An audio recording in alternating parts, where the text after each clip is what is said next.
84 तुमको में मुश्किल से मिली है काया, 7,84,000 तुमको मुश्किल से मिली है काया, जन्मों के कर्म काट सकूं इसलिए तुम्हें दिव्य ज्योति में लाया, तुम्हें दिव्य ज्योति में लाया, तुम्हें दिव्य ज्योति में लाया।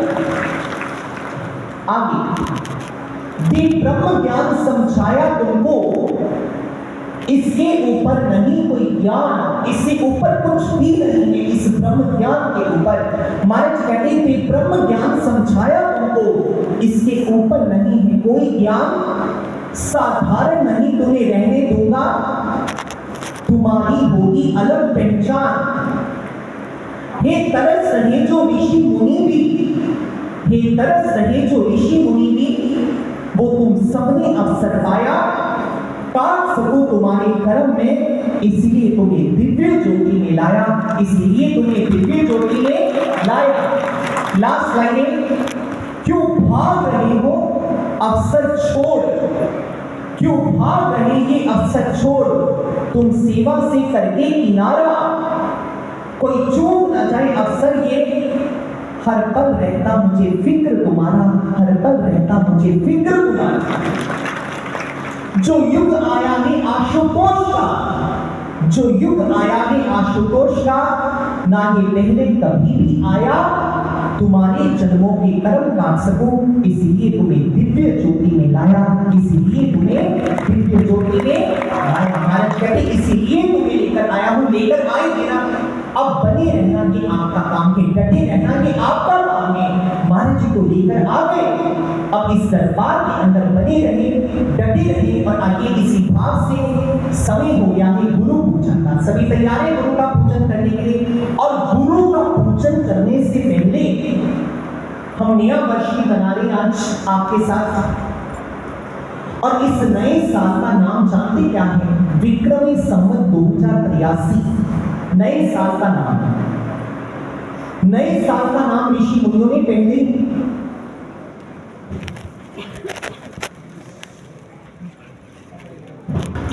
जागो सुतियो जगान वाला आ गया, तिरोती सारी दुनिया हसान वाला आ गया, तिरोती सारी दुनिया हसान वाला आ गया। साल जरूर रोत्र है पर आपको बनना वीरभद्र है। और महाराज जी ने अपनी वाणी के अंदर कहा है, जिनने बदल लिया अपने को वो ही दिख पाएंगे, आशुतोष के वीरभद्र भी वो ही कहलाएंगे, वो ही कहलाएंगे। और ये साल हमें ये बता रहा है कि हम महाराज जी से इतना दूर जाए, इतना दूर जाए। आप अनुभव सुन रहे हैं ना, महाराज जी से बड़ा कोई भी नहीं है। हम महाराज जी से इंटरनली और बाहर दरबार के साथ इतना जुड़े रहे कि हमारे घर में जो महाराज जी के स्वरूप भी लगे हैं ना, किस किस के घर में महाराज जी के स्वरूप लगे हैं, आप खड़ा कीजिए। आप जानते आपके घर में स्वरूप नहीं लगे, आपके घर में आपकी किस्मत लगी हुई है। ये किस्मत है, आपका सौभाग्य है, सौभाग्य आपके घर में लगा है। बठिंडा की बात है, पंजाब की बठिंडा शहर की बात है। वहां पर एक माता ने ज्ञान दिया है, उसके हर कमरे में महाराज जी का स्वरूप। आप घर में एंटर करेंगे ना, सामने भी महाराज जी का स्वरूप, जैसे दरवाजा बाहर से गली से नजर आता है। ये परिवार आशुतोष महाराज जी का शिष्य है, और वो माता का इतना बड़ा बंगला है। हमने कहा माता जी आपकी इतनी बड़ी कोठी, सभी जगह महाराज जी के स्वरूप। माता ने रोते रोते बताया, कहते स्वामी जी मैं अपने बारे में आपको क्या बताऊं? मैंने कहा नहीं माता जी बताइए। कहते जब मेरा जन्म हुआ ना, मेरे पिता की सरकारी नौकरी चली गई, मेरे पिता की गवर्नमेंट जॉब चली गई। जब मेरा जन्म हुआ था, महाराज जी नहीं मिले थे, अपने मायके की बात बता रही है। कहते मेरा जन्म हुआ, परिवार में इतने संकट आए, हमारी बहुत बड़ी कोठी थी, कहते वो कोठी भी चली गई, हम किराए पर आ गए। कहते मेरी माँ ने कहना जब से ये जन्म लेकर धरती पर आई है ना, हमारा सब कुछ चला गया। और मेरी माँ ने मेरा हाथ किसी ज्योतिषी को दिखा दिया, तब ज्ञान ही मिला था, पुरानी बात है। कहते किसी ज्योतिषी को मेरा हाथ दिखाया, तो कहते इसका भाग्य इतना बुरा है ना, ये जहां जाएगी उसकी सारी प्रॉपर्टी बिक जाएगी, परिवार सारा नीचे लग जाएगा, ये ऐसा भाग्य लेकर दुर्भाग्य लेकर धरती पर आई। कहती मेरी माँ मुझसे बड़ी घृणा करती थी, मेरी सारी बहनों को पढ़ाया, मुझे नहीं पढ़ाया। मेरे भाई को पढ़ाया, मुझे नहीं पढ़ाया। और समय आने पर कहते पिता मुझे बहुत प्यार करते थे।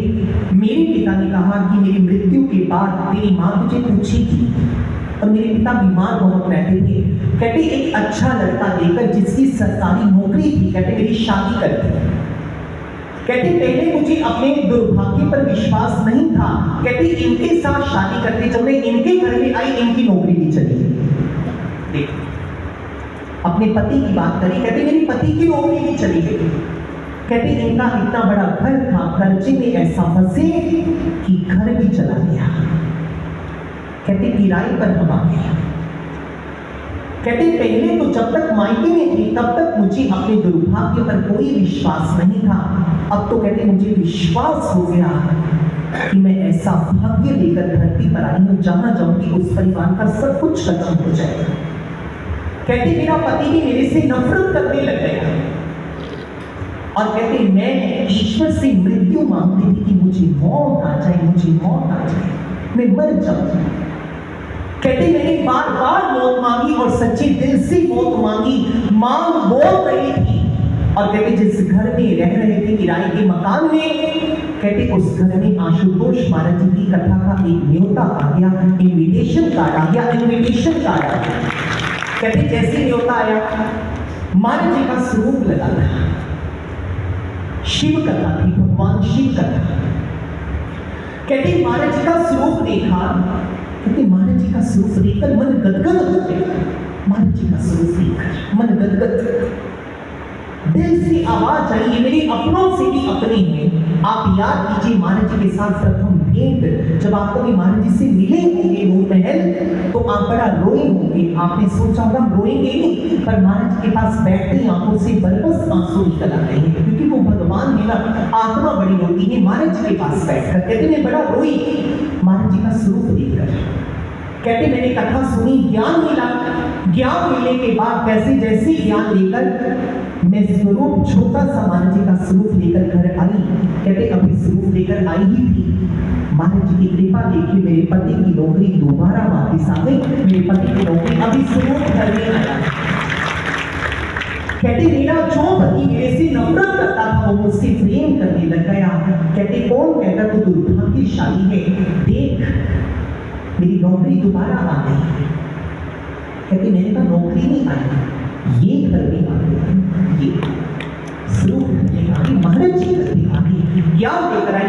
कहते जब से यहाँ लिया है इतनी खुशियां। कहते मेरे पति की पदोन्नति होती रही, यानी पति की प्रोग्रेस जो भी अंदर आगे आगे पदोन्नति होती रही। और करते करते मेरे पति काफी ऊंची पोस्ट पे चले गए। कहते हमने प्लॉट लिया, ये कोठी बनाई, कोठी के अंदर महाराज जी के स्वरूप लगा दिए, घर में कार्यक्रम करवाती हूँ, सत्संग करवाती हूँ। 6 महीने बाद बहनों का स्वागत है घर के अंदर। तो कहते एक दिन मैं साधना में बैठी, तो साधना के अंदर एक अनुभव के अंदर मैंने काले रंग की छाया अपने घर के बाहर खड़ी देखी। कहते अंदर आना चाहती पर अंदर आ नहीं पा रही। कहते मैंने उससे बात की, तू कौन है? उसने कहा मैं तेरी किस्मत हूं, किस्मत, मैं तेरी किस्मत हूं। और उसने काली रंग की परछाई में महाराज जी के स्वरूप की ओर इशारा करते हुए कहा, कहते तेरी किस्मत के अंदर ये खुशियां नहीं लिखी, जब से ये तेरे घर में आई है तू खुशियों से भरपूर हो गई है, तू खुशियों से भरपूर हो गई है। एक बार इनके स्वरूप को घर से बाहर निकाल, देख मैं तेरा सब कुछ लूट कर ले जाऊंगी। एक बार इनकी फोटो को घर से निकाल तो सही, तू देखना कंगाल हो जाएगी। तू जानती नहीं जिनके घर में इनकी स्वरूप आ जाते हैं ना, उनके घर में सारी खुशियां आ जाती हैं, उनके घर में सारी खुशियां आ जाती हैं। एक बार इनको निकाल के तो देख। कहते मैंने और स्वरूप लगा दिया महाराज जी। वो माता साधना करती है, सब कुछ करती है। और याद रखिए एक बार महाराज जी ने खुद किसी को अनुभव में बात कही थी। महाराज जी कहते हैं जिनके घर में मेरे स्वरूप लगे हैं ना, इन्हें केवल स्वरूप मत समझना। मैं 24 घंटे आपके घर में बैठा रहता हूँ, 24 घंटे आपके घर में बैठा रहता हूँ, आपके घर में स्वरूप को साफ करो सुबह शाम। तो आइए अब समय हो चुका है, महाराज जी इस समय यहाँ पर भी बैठे हैं। सारी रुद्रपुर की संगत की ओर से महाराज जी का पूजन करेंगे। सभी तैयार हैं गुरु पूजा करने के लिए? और ये वो पल होते हैं जिनको पाने के लिए देवी देवता भी तरसते हैं। आज तेरी पूजा में मन लीन रहे, इस भाव से माँ जी का पूजन करेंगे। मैं निवेदन करता हूँ रुद्रपुर आश्रम की हमारी साथी बहनें कृपया मंच पर आ जाएं। माता जी का पूजन सारी संगत की ओर से आप करेंगे और आप सभी ने अपने अपने स्थान से माता जी का पूजन करना है। जब बहनें तिलक लगाएंगी आपने अपने स्थान से तिलक लगाना है। जब बहनें माता जी को मोली बांधेंगी आपने अपने स्थान पर माता जी को मोली बांधनी है। जब माला अर्पित करेंगे अपने स्थान पर, भोग अर्पित करेंगे अपने स्थान पर। सारी संगत अपने अपने स्थान पर खड़े हो जाए। जहां पर आप बैठे किसी ने आगे नहीं आना, लाइनें बिल्कुल सीधी बनी रहे, सभी खड़े हो जाइए, सभी खड़े हो जाए। और ये वाला हवन कर दीजिए। पहले ज्योति प्रज्वलित की जाएगी। एक ब्रांच में साधना शिविर लगाने गए तो अगले दिन दुर्गा अष्टमी थी। कंचके बिठाते हैं ना दुर्गा अष्टमी। सुबह सुबह 6 बजे संगत की एक माता की कॉल आई। कहते स्वामी जी कल से मैं बड़ी दुविधा में थी कि मैंने ब्रह्म ज्ञान लिया है, दुर्गा अष्टमी मनाऊं कि ना मनाऊं, बस मन में ये दुविधा थी।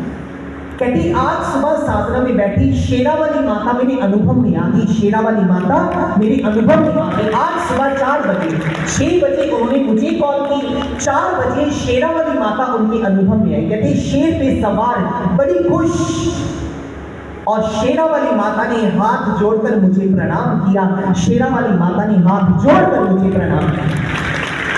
कहती मैंने कहा माँ आप मुझे प्रणाम क्यों करती हैं? कहते पहले तू बता तेरे मन में दुविधा क्या है? कहते मैं कल से दुविधा में बैठी हूं कि मैं कंजके बिठाऊं कि ना बिठाऊं, दुर्गा अष्टमी मनाऊं कि ना मनाऊं। शेरा वाली माता ने कहा चल मैं तुझे एक बात बताता हूं, ध्यान से सुनना। कहते मैंने कहा माँ क्या बात है? कहते ऐसी बात है कि मैं हर युग में इस धरती पर आती हूं, हर युग में। कहती मैंने कहा माँ ये तो मेरे प्रश्न का उत्तर ही नहीं हुआ, मैं तो प्रश्न पूछ रही हूँ दुर्गा अष्टमी मनाऊं कि ना मनाऊं, पर आप कह रही मैं हर युग में इस धरती पर आती हूँ। कहती शेरा वाली माँ ने कहा हाँ मैं हर युग में इस धरती पर आती हूँ, और मुझे पूछे कि इस बार मैं कहाँ रहती हूँ, इस युग में, कलयुग में मैं कहाँ रहती हूँ। कहती मैंने कहा माँ आप बताइए आप कहाँ रहती हैं? तो शेरा वाली माँ ने बुलंद आवाज में दोनों हाथ ऊपर उठा के कहा इस समय मैं दिव्य ज्योति परिवार में रहती हूँ, दिव्य ज्योति परिवार में रहती हूँ। एक बार ताली लगा दीजिए जरा जोर से। शेरा वाली माँ का बोलिए जय माता दी। कहते मैं दिव्य ज्योति परिवार में रहती हूँ। अब तेरे प्रश्न का उत्तर देती हूँ। तेरे प्रश्न का उत्तर तो मैंने उसी समय दे दिया था जब मैंने तुझे प्रणाम किया था। याद रखना मैं खुद उन प्रेमियों के घर में आकर प्रणाम करती हूँ जो मेरे आशुतोष भगवान से प्यार करते हैं। मेरे आशुतोष भगवान से मुझे क्या जरूरत है ये सब करने की? जिन्हें आशुतोष मिल जाते हैं ना उन्हें सब कुछ मिल जाता है, उन्हें सब कुछ मिल जाता है। तो सिर्फ उन्हीं की पूजा किया कर। मैं तो खुद दिव्य ज्योति परिवार में सेवा करती हूँ। कैसा लगा ये अनुभव? माता बड़ा। अब अगली बात, जो मर्जी हो जाए हमारे महाराज जी ने समाधि से वापस आना ही आना है। और कुछ दिन पहले महाराज जी किसी के अनुभव में आए और महाराज जी उसे एक चिट्ठी लिखवा करके सुना दे। अगली चिट्ठी आपको महाराज जी की, हाँ जी सुना दे, चलिए सुनिए। एक भाई के मन में आया महाराज जी इतने साल हो गए आप अभी आए नहीं, लोग पूछते हैं कि आप कब आएंगे। तो महाराज जी उसके अनुभव में आ गए। महाराज जी कहते हैं मैं तब भी आया था जब प्रहलाद ने मुझे बुलाया था, जब प्रहलाद ने मुझे बुलाया था। महाराज जी कहते हैं मैं तब भी आया था जब प्रहलाद ने मुझे बुलाया था। मैं अब भी आऊंगा जब तुम मुझे बुलाओगी, जब तुम मुझे बुलाओगी। विपरीत परिस्थितियों में मेरे बच्चों ना तुम्हें कभी घबराना है। विपरीत परिस्थितियों में ना मेरे बच्चों, आजकल प्रेमियों के जीवन में बड़ी प्रतिकूल, बड़ी विपरीत परिस्थितियां आ रही हैं ना। तन के रोग, मन के रोग, आर्थिक संकट, महाराज कहते प्रतिकूल परिस्थितियों में मेरे बच्चों ना तुम्हें कभी घबराना है, जैसा प्रहलाद ने जगाया था वैसा विश्वास तुम्हें जगाना है, वैसा विश्वास तुम्हें जगाना है। विश्वास जीता था प्रहलाद का, तब झूठ की हुई थी हार। विश्वास जीता था प्रहलाद का, तब झूठ की हुई थी हार। क्यों अंधविश्वास हुआ समाधि पे, तुम्हें कह रहा ये समाज, तुम्हें कह रहा ये समाज, दुनिया कह रही आपको अंधविश्वास हो गया है। और आगे महाराज जी ने कहा अपने धैर्य को ढाल बनाकर, अपने धैर्य को ढाल बनाकर अपना धैर्य तुम्हें जिताना है और मुझे समाधि से वापस लाना है, मुझे समाधि से वापस, समाधि से वापस। जैसा प्रहलाद ने जगाया था वैसा विश्वास तुम्हें जगाना है, वैसा विश्वास तुम्हें जगाना है। अब ये विश्वास कैसे चाहिए? जैसे जैसे समय बीतेगा ना, समय टाइट होता जाएगा। अब समय भयानक ही आना है, जैसे जैसे समय भयानक आता जाएगा वैसे वैसे महाराज जी के समाधि से वापस आने का समय निकट आता जाएगा, समाधि से वापस आने का समय निकट आता जाएगा। पर उस समय के अंदर अब हम सभी का कर्तव्य क्या है? ये साधना शिविर आपका कर्तव्य शिविर है। आपने क्या करना है बता दें।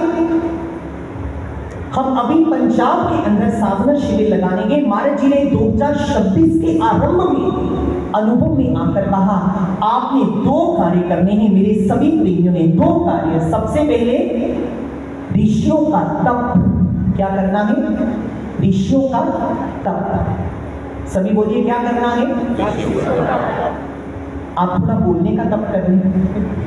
क्या करना है? ऋषियों का तप। और महाराज कहते दूसरा कार्य करना है योगियों का हठ। योगियों का हठ। अब समझ नहीं आती ना महाराज जी की बातें ऊपर से निकल जाती हैं। मैं आपको 3 उदाहरण देता हूं। अभी जब शिमला गए ना जेल में कार्यक्रम करने, तो एक प्रेमी के घर हम रात हो गए। 3 दिन उन्हीं के घर में रुके। जेल उनके घर के पास थी। प्रेमियों के बड़ी भाव होती हैं, तो जिनके घर रुके वो माता जी रात को मेरे पास आए, कहते स्वामी जी सुबह खाने में क्या बनाऊं, क्या खाएंगे आप नाश्ते में? मैंने कहा घर में जो सब्जी बनी है वो पड़ी है, बना लेंगे। अब पहाड़ों में जंगलों में क्या मिलेगा? मैंने कहा जो सब्जी बनी है पड़ी है, बना लेंगे। माता जी हंसकर कहते लिंगड़ू बना लो, लिंगड़ू। कौन सी सब्जी? सारी बोलिए। लिंगड़ू की सब्जी। मेरा तो पहले तो नाम सुन के हंसी आ गई। मैंने कहा माता जी कौन सी? कहते लिंगड़ू। कौन सी सब्जी? लिंगड़ू। सारे बोलो।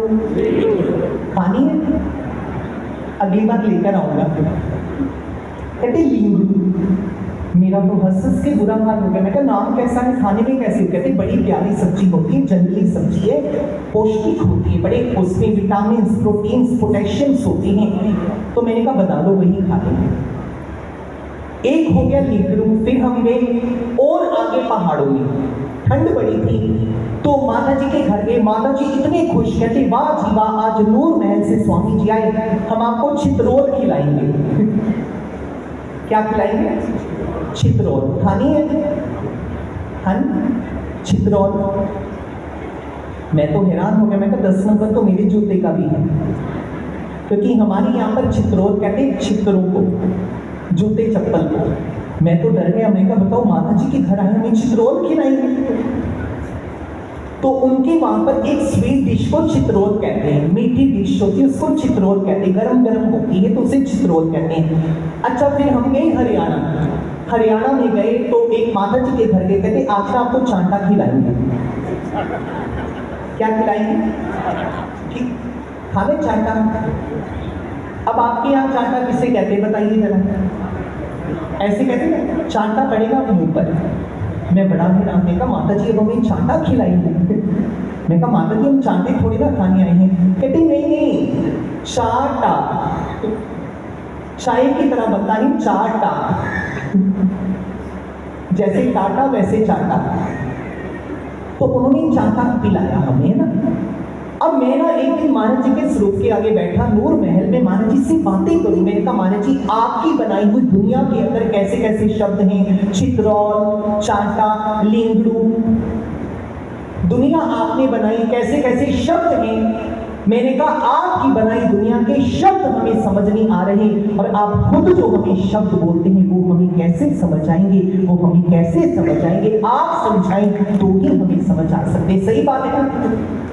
अब महाराज जी ने कहा दो कार्य करने हैं इस समय जो आपके कर्तव्य हैं। यदि आपने समाधि से मेरे आने के बाद दर्शन करना है तो आपने दो कार्य करने हैं। सबसे पहला कार्य ऋषियों का तप, क्या करना है? अब वो बहन अनुभव में कहती महाराज जी ऋषियों का तप क्या है? महाराज जी कहते याद करो समाधि से पहले जब हमसे कोई पूछता था हमारे आश्रम कितने हैं तो हम ये कहते थे हमारे सभी प्रेमियों के घर हमारे आश्रम हैं, हमारे सारे प्रेमियों के घर हमारे आश्रम में। महाराज जी कहते अब आश्रम में कौन रहता है? राक्षस रहते हैं कि ऋषि रहते हैं? हाँ जी, कौन रहता है आश्रम में? सारे बोलिए, ऋषि। महाराज जी कहते ऋषियों का तप करना है, और वो तप क्या है?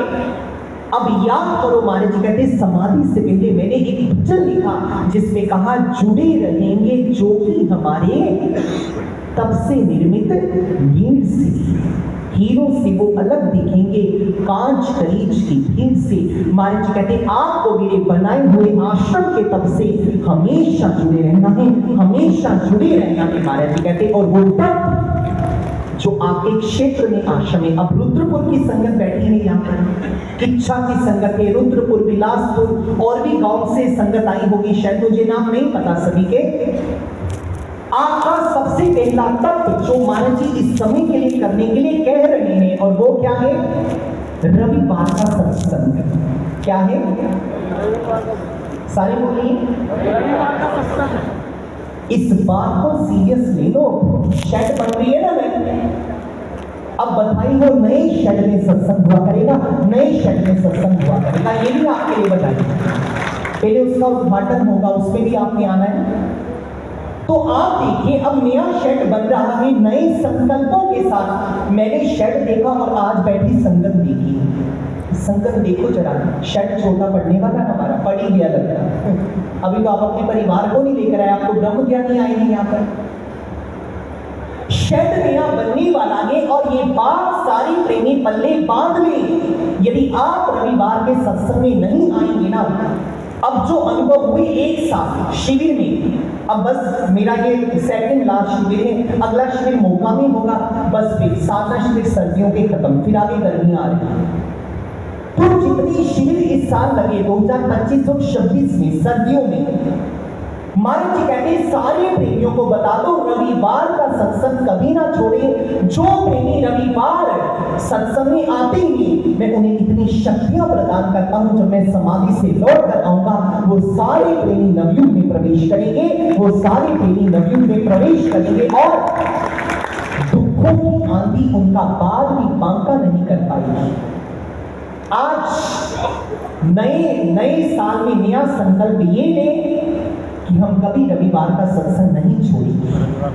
आया करेंगे हर रविवार सत्संग में। हाथ खड़ा करके बताइए। देखिए रीतू बहन जी पीछे बैठे हैं, महाराज जी आगे बैठे हैं। हाँ जी बहन जी, हाथ देख लीजिए सभी के, हाथ ऊपर करके बताइए हर रविवार आया करेंगे। आप मुझे वादा तो करते थे पर आप आते नहीं हैं, और इस बात को गंभीरता से लीजिए।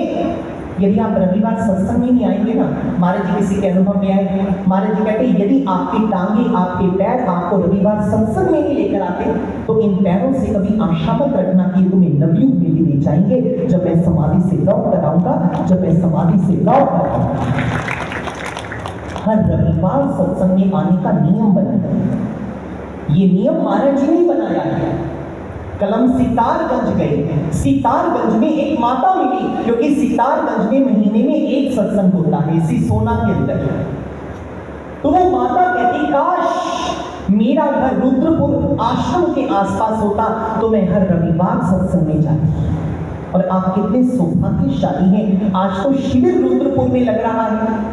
और रविवार के सत्संग में आने का फल देख के क्या है, आश्रम में आने का फल देख के क्या है। मुझे अमृतसर में एक पिताजी मिले, अमृतसर हम गए, वहां पर एक पिताजी मिले, उन्होंने ये बात बताई। कहते मैं एक बार महाराज जी के चरणों में बैठा, मैंने कहा महाराज जी 84 लाख योनियां होती हैं?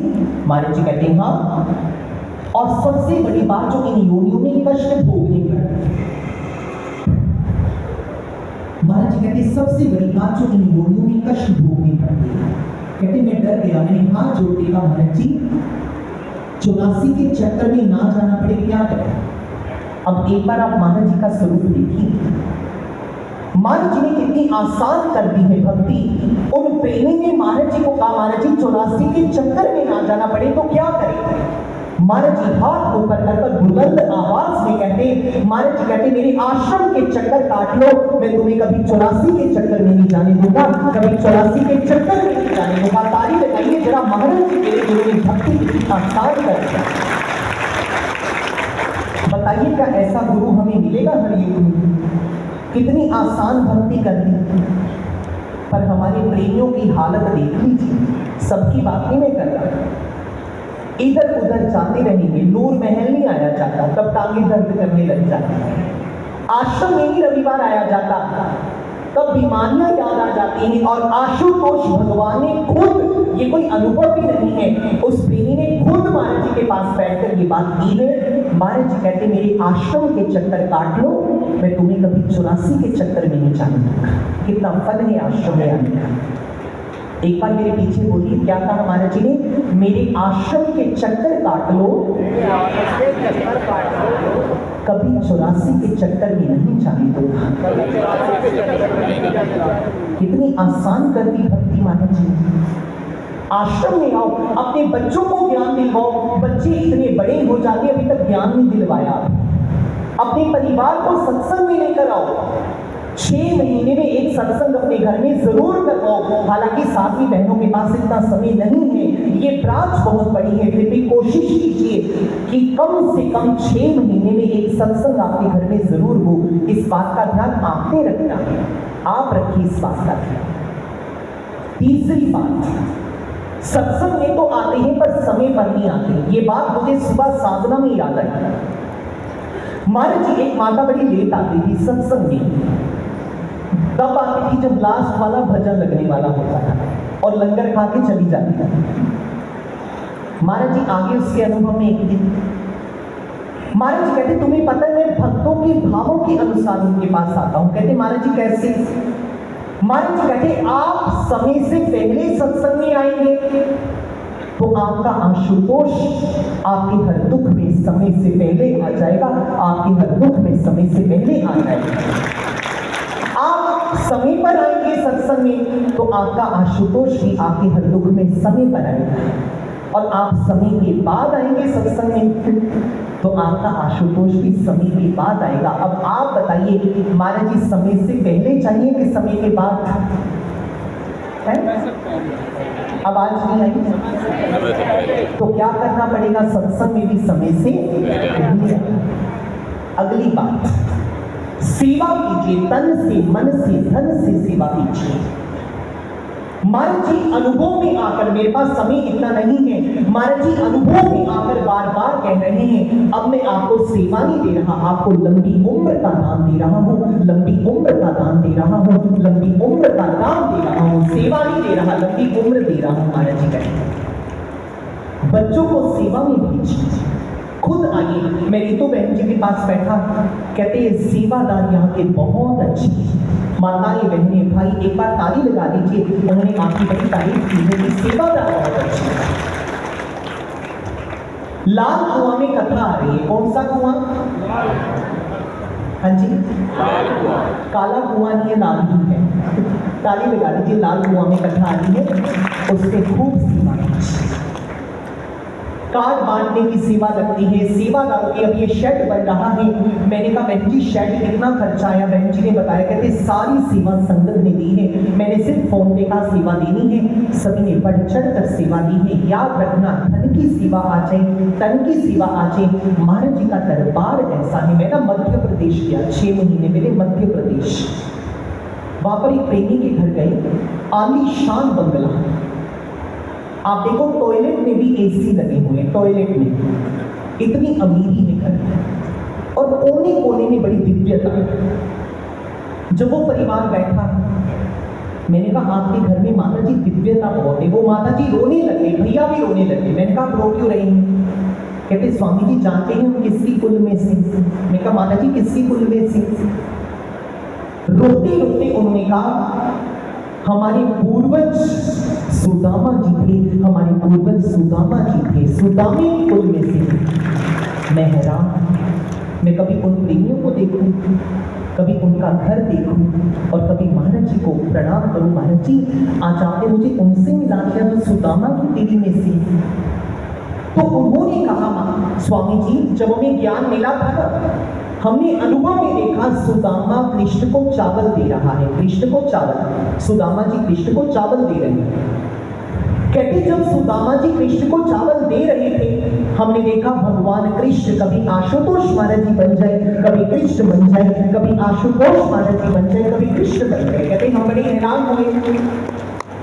कहते महाराज जी ने हमें कहा अनुभव में, महाराज जी कहते इसने मुझे तब चावल दिए थे जब इसके पास खुद खाने को नहीं थे, जब इसका परिवार खुद भूखा मर रहा था, इसने सब सेवा दी। आज आपको ज्ञान मैं इसकी सेवा के बदले में दे रहा हूं, इसकी सेवा के बदले में दे रहा हूं महाराज जी कहते। अब तुम सेवा करोगे, आने वाली पीढ़ियों को इसका फल मिलेगा। इसलिए तन से, मन से, धन से सेवा में कमी ना रहे, क्योंकि जब महाराज जी आए फिर ये सेवा करने का अवसर आपको नहीं मिलेगा, ये अवसर कोई और नहीं मिल जाएगा। अब तो गधों से काम ले रहे हैं, ये बात भूलनी नहीं है। खुदा मेहरबान, गधा थोड़ा डोले दिखा लीजिए, गधा हम बड़े पहलवान बन गए क्योंकि हम पर खुदा मेहरबान है, महाराज जी मेहरबान है। लॉकेट पहन के रखिए, किसी ने लॉकेट नहीं उतारना, सुबह शाम लॉकेट, जब तक महाराज जी समाधि से वापस नहीं आते लॉकेट सभी ने अपने गले में पहन के रखना है। और सुबह शाम महाराज जी की घर में आरती सभी करके अपने घरों में, आरती किसी ने नहीं छोड़नी। सुबह शाम अपने घर में महाराज जी की आरती कीजिए, खुद कीजिए। और इस बात को दिल में याद रख के दुनिया जो मर्जी कहे, महाराज जी बार बार अनुभव में आकर एक बात कहते हैं कि काले बादलों की जगह एक नई सुबह लाऊंगा मैं, काले बादलों की जगह एक नई सुबह लाऊंगा मैं। सारी दुनिया को बता दो जरूर आऊंगा मैं, जरूर आऊंगा मैं, जरूर आऊंगा। ये बात मैंने पिछली बार भी सुनाई थी, याद है आपको? याद है? चलिए याद रहे, एक बार कमर सीधी कीजिए, महाराज जी का स्वरूप देखिए, जो भी स्वरूप नजर आ रहा है याद हो जाए। एक बार मेरे पीछे बोलिए, काले बादलों की जगह। ये आवाज कहां जानी चाहिए? जो नूरमहल से आए हैं उन तक तो आनी नहीं, नूरमहल पता नहीं कब जाएगी। ऐसे लगता है सारे काले बादल आपके गले में आ गए। जरा जोर से बोल दीजिए, काले बादलों की जगह। हाथ ऊपर ऐसे मुट्ठी बंद, इनकी फोटो ले लीजिए। हाँ जी, काले बादलों की जगह, आवाज है, काले बादलों की जगह एक नई सुबह लाऊंगा मैं, सारी दुनिया को बता दो जरूर आऊंगा मैं, जरूर आऊंगा मैं, जरूर आऊंगा मैं। महाराज जी बार बार अनुभव में है, इसलिए कटे रहिए, खूब साधना कीजिए। आप बड़ी प्यारी संगत है महाराज जी की, रुद्रपुर आकर हमें बड़ी खुशी होती है। हम खूब आगे बढ़े इसी मंगल प्रार्थना के साथ। अब समय हो चुका है हल्के फुल्के योग प्राणायाम का, ठीक है? पहले अपनी टांगे सीधी कीजिए, आप काफी समय से बैठे हैं।